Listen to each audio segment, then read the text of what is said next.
to Olaf in terms of if you can abuse the terrain or you can get an early lead, you can really run away with the matchup. But generally, Olaf is going to have the tempo advantage and make it kind of hard for you to really get anything left and right. Stuff like the Tristana I think, was a really interesting one, which of course has a lot of early game pressure. We've all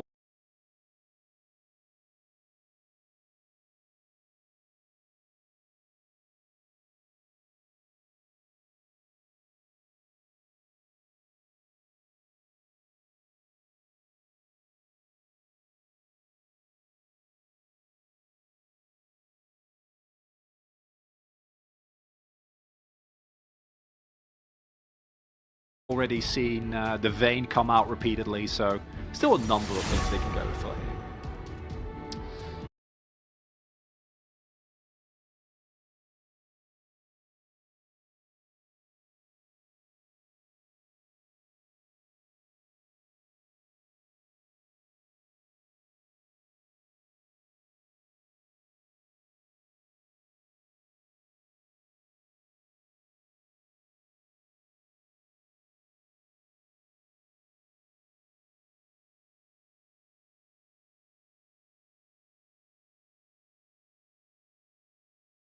You mentioned the Gragas. Yep. Seems like you were right on point with that one. They do not want to deal with Keria's Gragas, and so it will be taken off the board. The Kalista, pretty interesting into Gumayusi, but I feel like it goes considering picking it as a standalone, but instead will switch it over to the Xayah.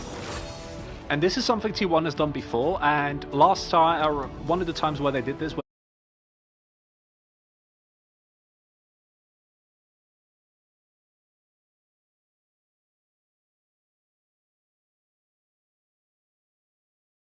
they saved the counter pick for Keria, they went with a Nico support, right? Like, obviously with the Kalista not being available, like that.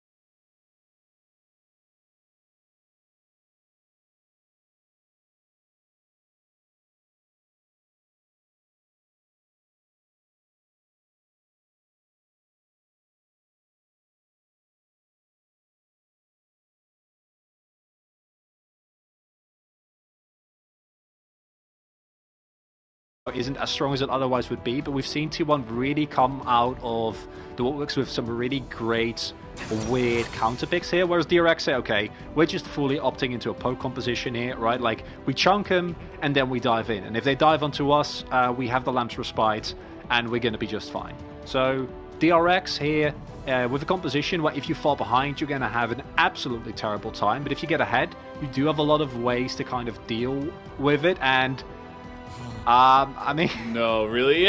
I said it wasn't available. This Nope. would make a lot more sense, though. I really like it. I really like the Nico shout out there. Carry, of course.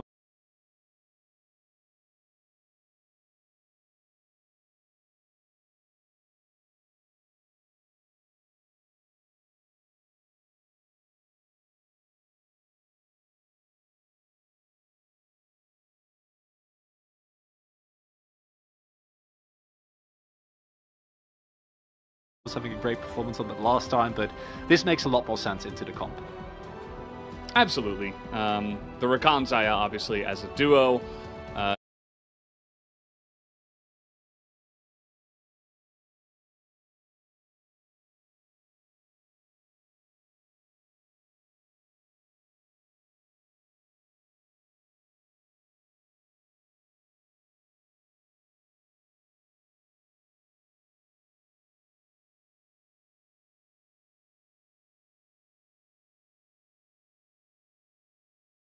giving it a bit more strength, and it fits very nicely into their comp, right? A perfect ball carrier for Orianna, just to give a little bit of extra synergy within the composition. Provides you a little bit more of hard engage, whereas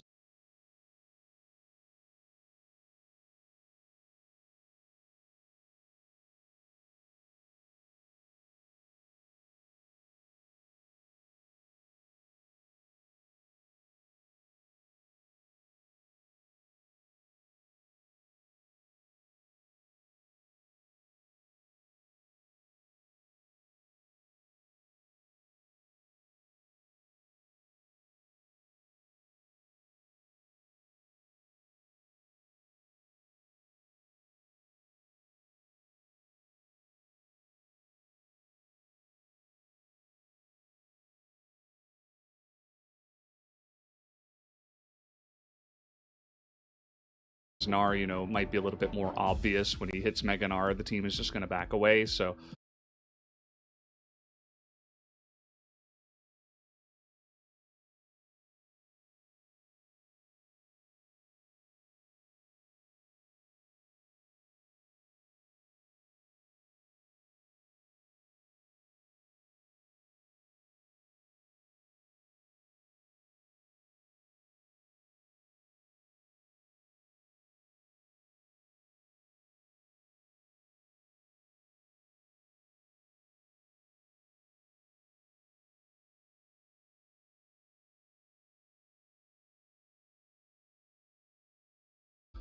pretty interesting. I like what T1 have drafted here. Feels very kind of standard, right?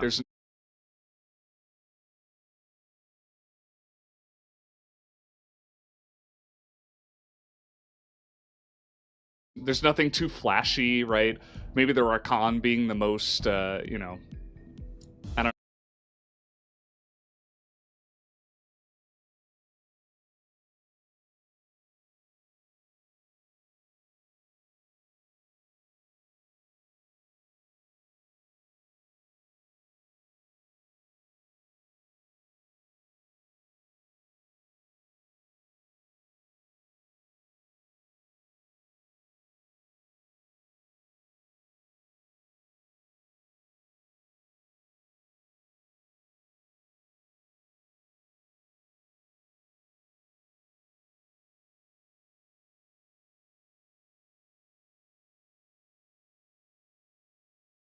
No, even that has been picked a little bit more and more as these days are rolling along. So nothing too interesting there, but also DRX looking for that poke composition.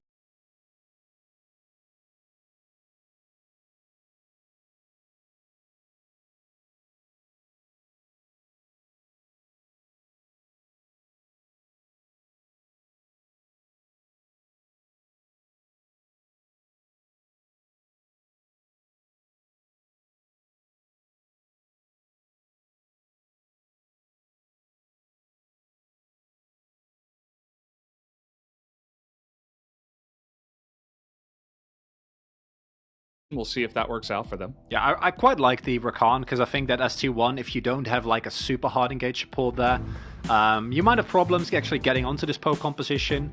All in all, T1's comp here looks super solid. I feel like even if they fall behind, they have ways to get back into the game. And if they get ahead, it's just, with a comp like DRX's, it's they're in for a really, really, really bad time. So this is interesting to me, because DRX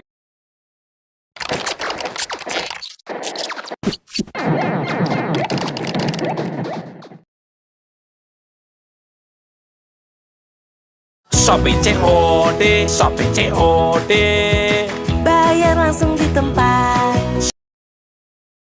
as we said before, have the worst stats pre-20 minutes. This is not a composition where you can afford to fall behind pre-20 minutes, right? Like, you're looking for early turrets, you're looking for vision control, and you're looking to snowball one of your two solo laners so that poke becomes obnoxious to deal with, and then you can actually contest objectives. But the DRX have drafted themselves into an interesting position. I'm feeling pretty good about my T1 is going to win Game 1 prediction here, Valdes. Like, I'm not going to lie. Yeah, not too difficult on that one when you look at the stats.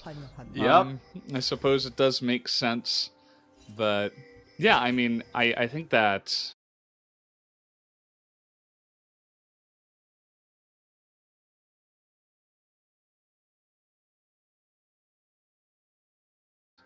especially Pioshik, like, controlling these early objectives will be absolutely crucial. I'm just not sure if he's going to have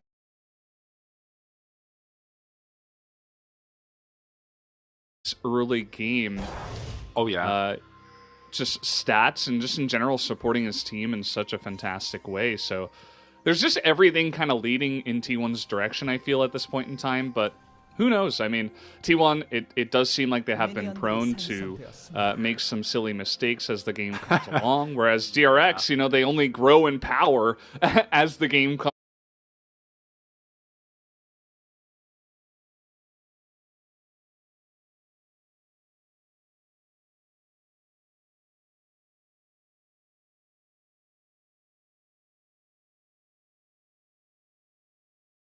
comes along. So, you know, we might be in for some surprises, or maybe we'll just see T1's teamfight comp come through this time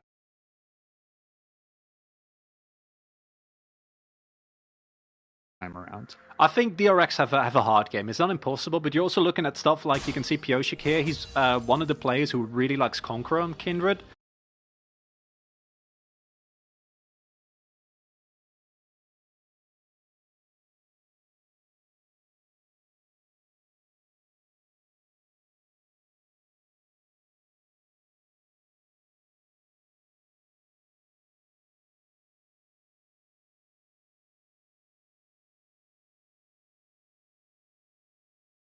Another popular option they often see is press the attack.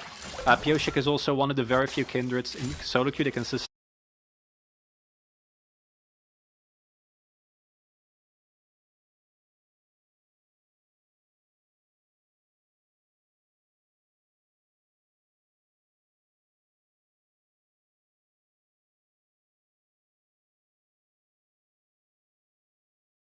goes for stuff like the Kraken Slayer into Blade of the Ruined King, which is really great for consistent DPS.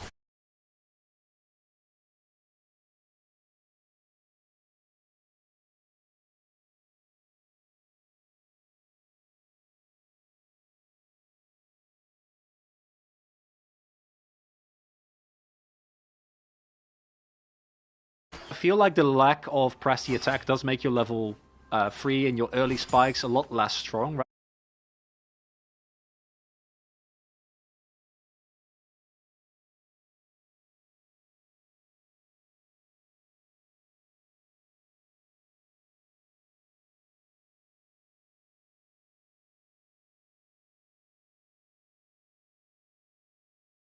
You're more of like a team fighter, which with this composition, I'm ready to be convinced.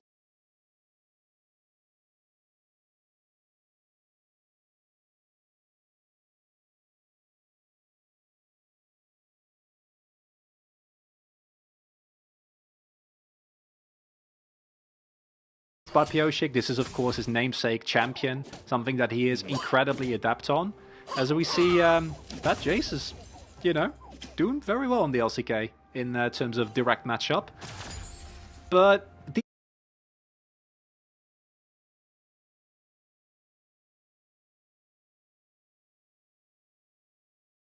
DRX as a whole, considering what they've shown thus far, I need to be wild here in the early game. Absolutely. This top matchup is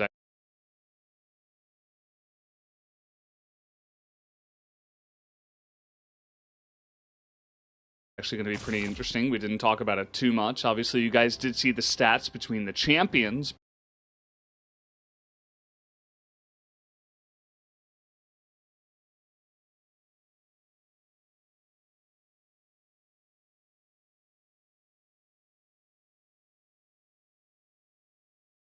But the players as well. I think that Kingen has been one of my, you know, quiet, nice little surprises for DRX. He hasn't been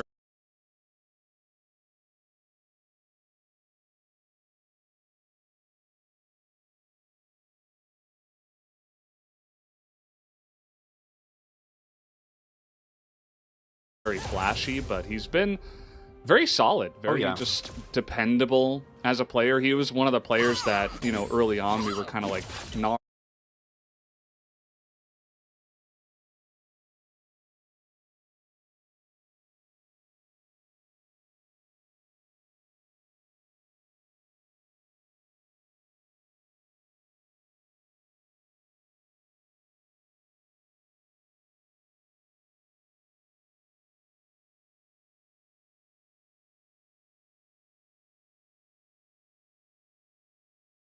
is, you know, not getting a lot of success, but this guy is looking good on it. You know, so we'll see what Zeus can do. Obviously, the very young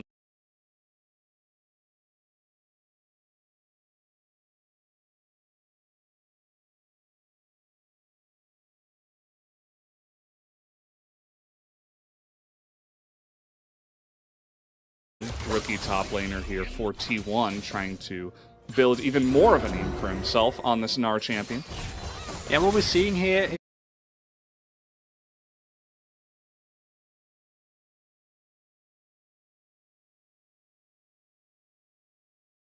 is Zeus getting shoved into turret. On the other side, we see Bao and Becca getting shoved into turret. So we get a situation where once both junglers have done their full clear to the opposite side, the waves will have bounced.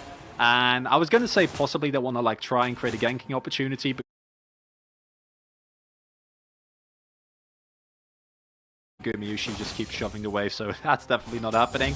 Bioshik, even though he is the OG Kingdom player, unfortunately does not win the first 50-50, and that is going to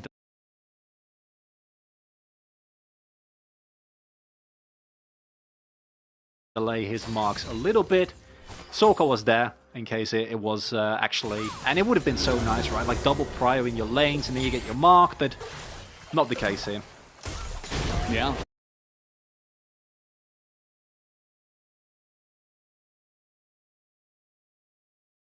Sometimes unlucky for Bioshik. Doesn't matter how many games of Kindred you play, RNG still a factor on that first mark. Here comes Elim for a little cute gank onto Solka, who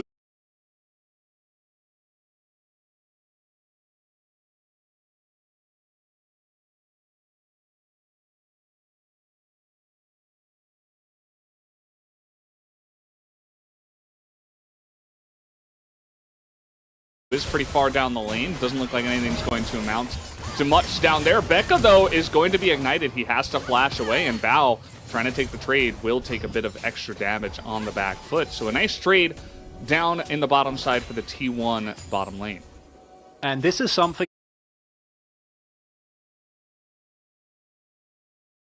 that I think is the main power of Gumayusi that we've seen, even though I think he has had issues converting these laning leads that he finds every game into actual pressure, right, into actual damage, which is something that, of course, Teddy used to excel at.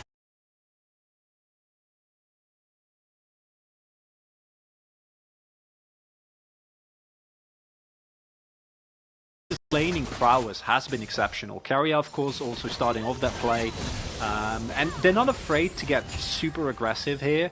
Even in the matchup where I feel like, you know, Bao and Becca, definitely not the weak point of DRX, they're not the strong point, but I feel like there's some teams that we have in the LCK where you can really sense that the bot lane is a little bit of a liability. Liv Sandbox comes to mind. Not the case here at all. I'm still more than confident enough as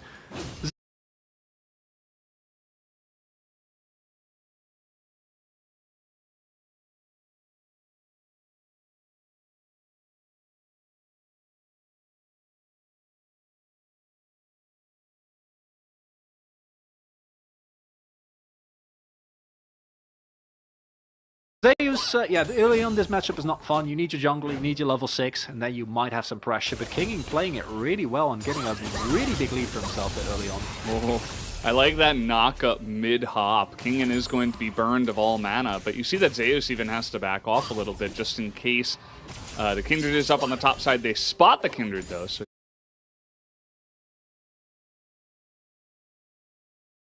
he should be able to get a nice amount of farming done under this turret. But yeah, still not very fun.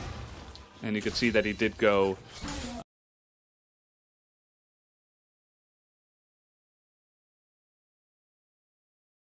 looks like cloth armor, yeah, and a bunch of pots. So that's one way to try to handle it. And here we already see this is also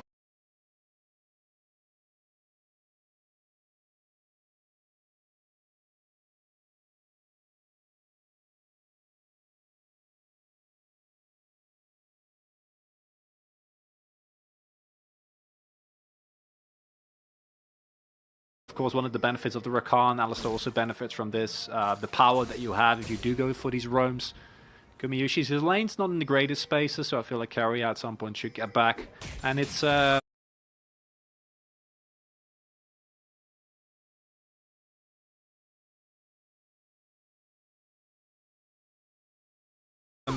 more control for T1 on the bot side, whereas DRX with Kingen's laying prowess and the vision they have there are full control of the top side. But I do feel like there will be a window for Alim to go for a free Drake here, and I don't think there's really anything DRX can do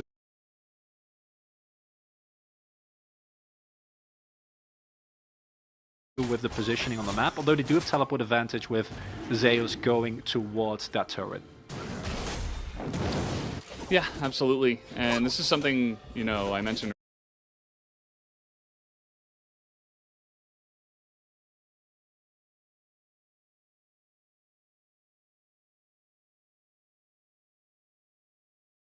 earlier on, it's like this Olaf should pretty much get priority on at least the dragons down in the bottom.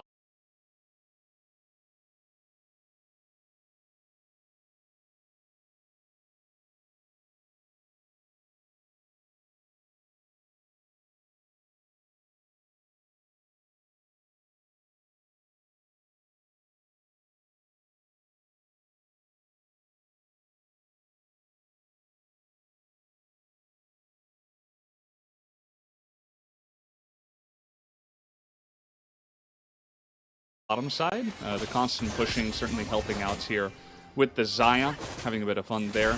The double prio up in the top and the mid lane, though, for DRX is pretty interesting. I wonder how that first Rift Herald fight is going to go, because could be a game changer when we're talking about trying to get an early lead.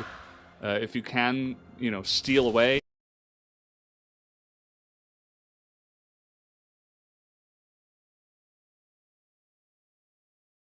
Or just pick up that first Rift Herald for the side of DRX. So Fake aggressively trading here, and this might open up a play towards the top side Scuttle, although with Zeus still being in a very uncomfortable position.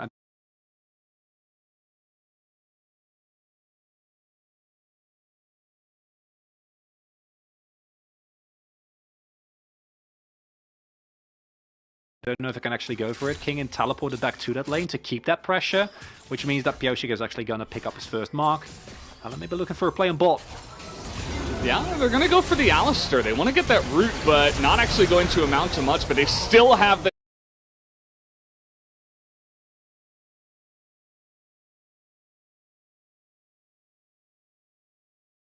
damage. First blood will go to Keria.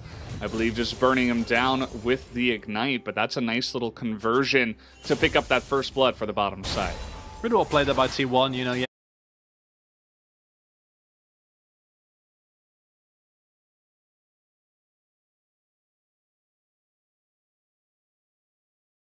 Have full control, you know that Pioshik is going to be towards the top side, and they make great use of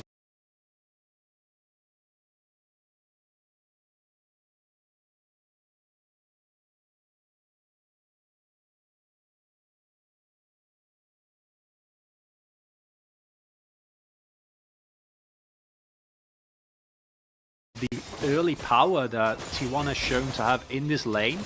Zyra, of course, is a lane that is, especially when they're good, just strong in general, right? Like they don't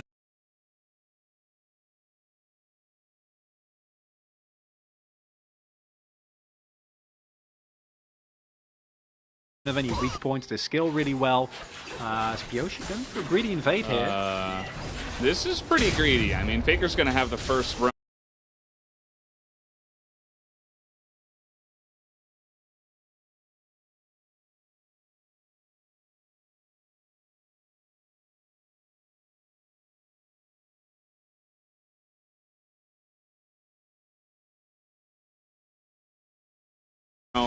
From the mid lane, he does get the smite and flashes the shockwave, so he has to burn his flash to get the red buff. Not sure if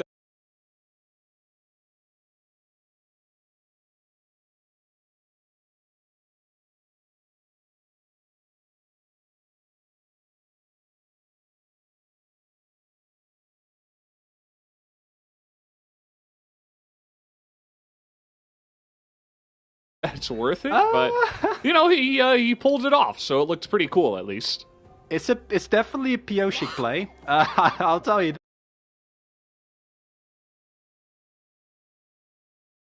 that. What I think is really interesting there is that if you get a mark, then I'd argue maybe it's worth it. I think in this situation,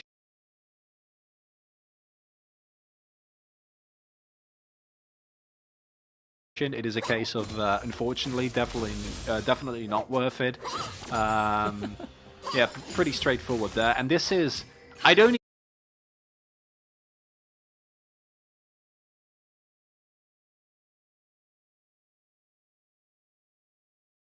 even the worst part is, like, yes, Alum is there. I don't even think that Alum was necessary there, right? Like, he does a considerable amount of damage with the, never mind. The extra pressure that he adds is is enough. And you feel very safe there if you're standing so close to your turret, right? But without the flash available, of course, being forced in that earlier T1 play, just not that much you can do. And now we're starting to see when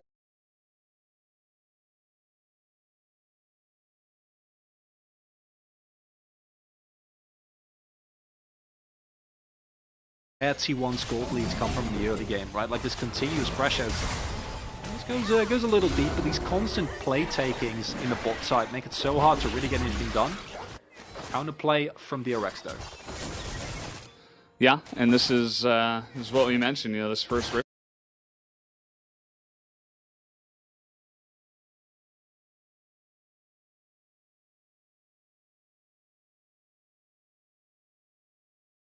Herald comes in, and they have vision of it. You know, T1 knows this is happening, but they don't really have an option to try to collapse on it. We saw Keria moving up the river, so I thought maybe they were going to make their way, but they decide, hey, we're too late.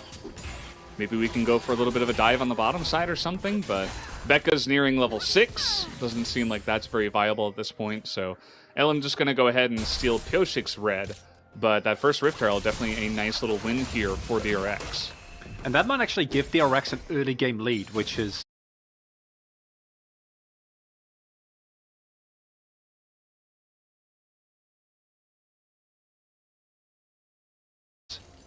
something they don't often get. So that will be a really, really nice position for them to be in, picking early plays.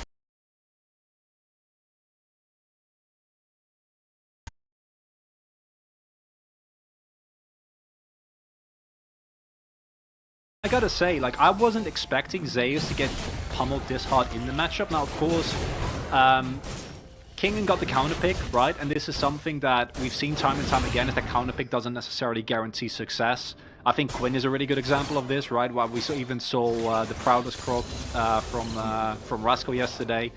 Just absolutely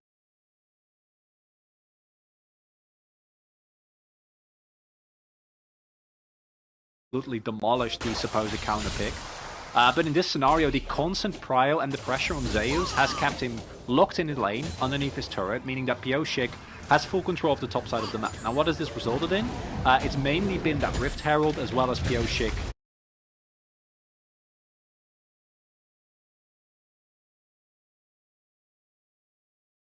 getting a nice red buff, but still not sure whether or not that was the play. Oh, you got it.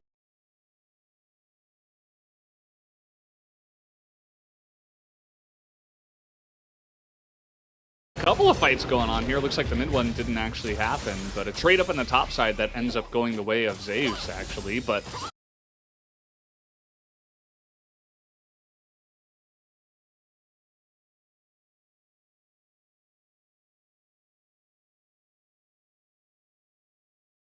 still a level ahead here is Kingen, and he does have that tier and a couple of biscuits, so should be just fine. And of course, nothing did happen in the mid lane, as it looks like Solka didn't even have to flash away. What T1 is doing here, though, you're basically saying, okay, Zeus, you're going to have kind of a crappy time, right? Like, they're going to get the top side of the map, but we're going to stack the Drakes. And that is a risky play that you're making. It's, Faker, she uses his ultimate defensively and he's fine. Because as DRX, that basically puts you in a position where T1 is probably going to have prio in this upcoming Drake fight here. Zeus will be able to back. I'm pretty sure he will be able to get to the fight in time as well. And then once you're at 2 Drakes, it already starts getting kind of dicey. And then later on, as DRX, you're not really in a position where you can take a fight no matter what with this composition, right? You need setup, you need to create vision gaps. If you don't have that, it might get very hard. Faker, though. Ooh, that's a miss on the bubble, but he takes a bunch of damage and he wants to flash here. You were talking about the timing. If he takes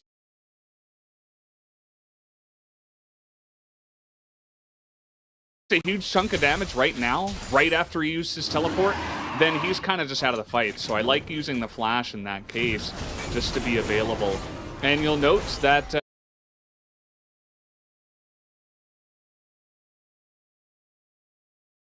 DRX say, yeah, go ahead.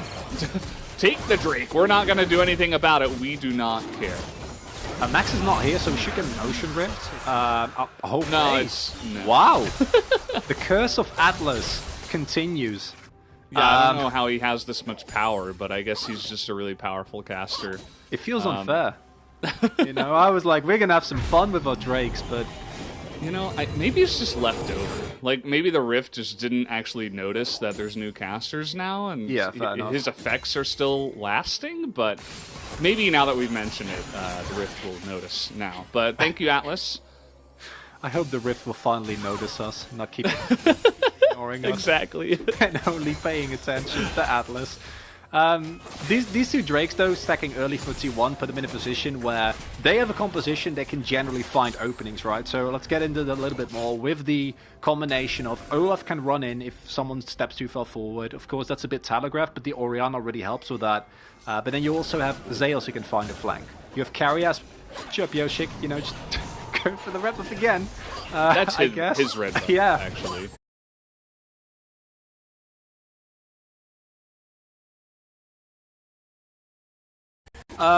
This time though, it's I think it's a bit more okay. I don't know about that one, but they will. He is just ridiculous. Yeah. Like, this player just has no fear at all. Now, we'll see if it gets him into trouble. Looks like, not sure if he picked that one up actually, but either way, he's going to hop away to.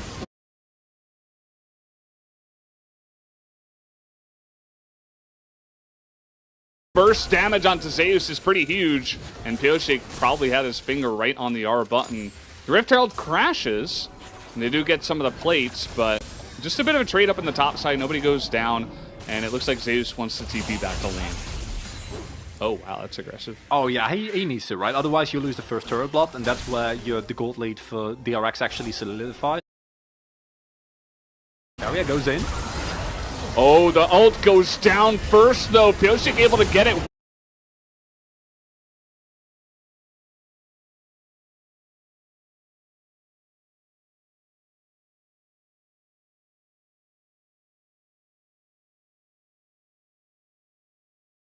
Will he survive? He's going to have to flash again.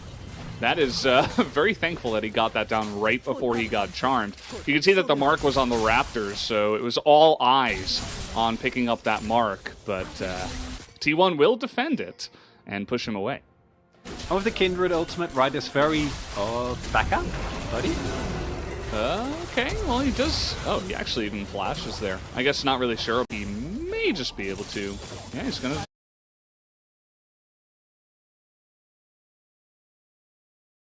Go for it. He takes the trade and he just slaps him down. Says, Zeus, get out of my rift. You are nothing compared to me. And Kingen, what a performance here. He gets the counter pick, and you said it coming in, right? Like, Kingen is the kind of player where you're like, oh, he's nice. You know, he's good. But when you think about DRX, you think all about Pioshik. And then to see him to get the counter pick and make such great use of it is really impressive. Like, being able to confident enough to know, okay, Zeus, your Narbar is not going to hit that point before I actually get to take you down. And I feel like he's kind of baiting it here as well, because I think at this point he can already go in and get the final ordo. But he actually baits in Zeus here, who's like, I'm so close. I'm almost going to become Mega. And then you can flip that play really easily, right? But Kingen here with the Jace is creating so much pressure in the top side that, as you can see, that is a insane amount of gold on that Jace, and now DRX in his subsequent dragon fight should actually be able to deal out poke in such a meaningful way that T1 possibly cannot walk up. And 15 minutes, DRX is at a gold lead. This is uncharted territory, Valdez. Yeah, this is... I don't know how it's possible, but it's pretty cool to see. And now we have a Cloud Soul. You know, T1 were able to pick up those very nice couple of early Drakes here, of course. But, you know, it's only going to be a bit of help. It's not going to turn the game. I think this gold lead is going to be a lot more important. Now, it is pretty minuscule. Yeah. It's about, you know, 100. But they're getting the second Rift Herald. They certainly have the tempo advantage right now. May even look to push that down the middle lane. You talked about taking early objectives. Getting map control is pretty much the name of the game for this comp. If you're not doing that, you're probably not winning. So it seems like, you know, a couple of things go right, and now DRX are on the fast track to having a really nice mid game.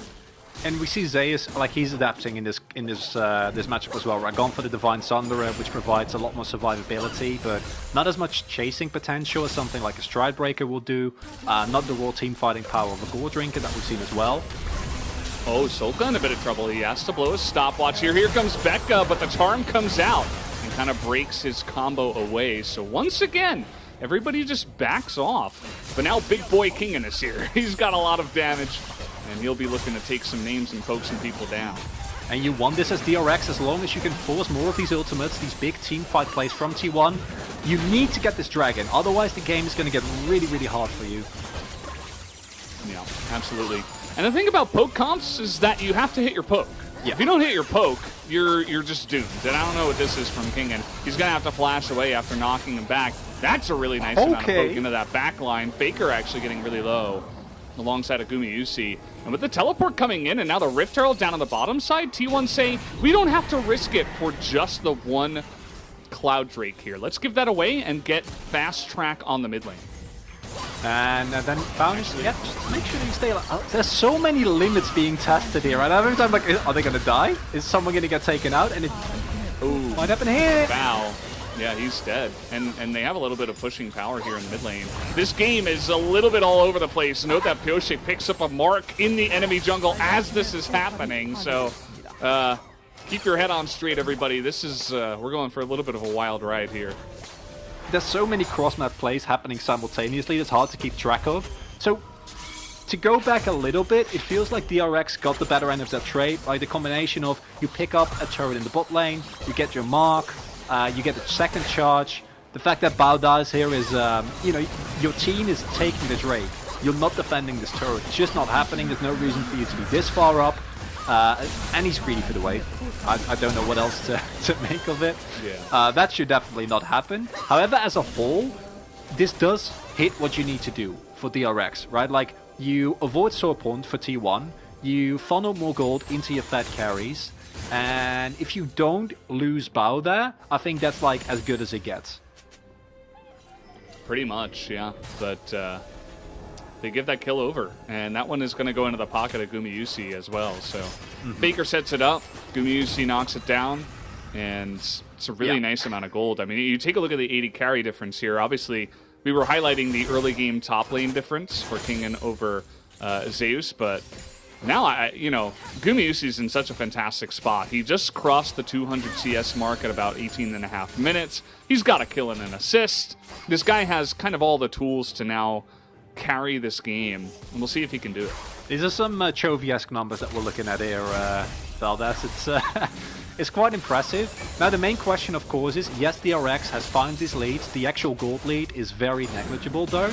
And then the main question becomes, are you actually able to deal with this T1 comp? I think that DRX as a whole skills pretty well. You need to be careful. Oh, Keria, he's looking for names. He wants Bao, and Kingen in the front line tries to get it onto Gumayusi, but that is not going to work. He will be taken out, trying to save his 80 carry. And just another straight-up pick here. There's that hard engage from the Rakan we were talking about in draft, and it's looking really good in this game so far. Carrier's just been playing so well this entire game, and this is the problem with DRX's composition. You can't overstep. Oh man, you cursed him. Why'd you do that? What? I'm sorry. Okay, Carrier What are fans, you doing? I didn't mean to, okay? I'm really sorry. That was not my intention. That was like the most obvious curse we've had in a while. I mean, he literally just ran it down right after you said that. Yeah. That wasn't good. Nice flash from Faker here. Showing a lot of respect now, doesn't want to get caught out. And that's really important as well, right? Because then all of a sudden, DRX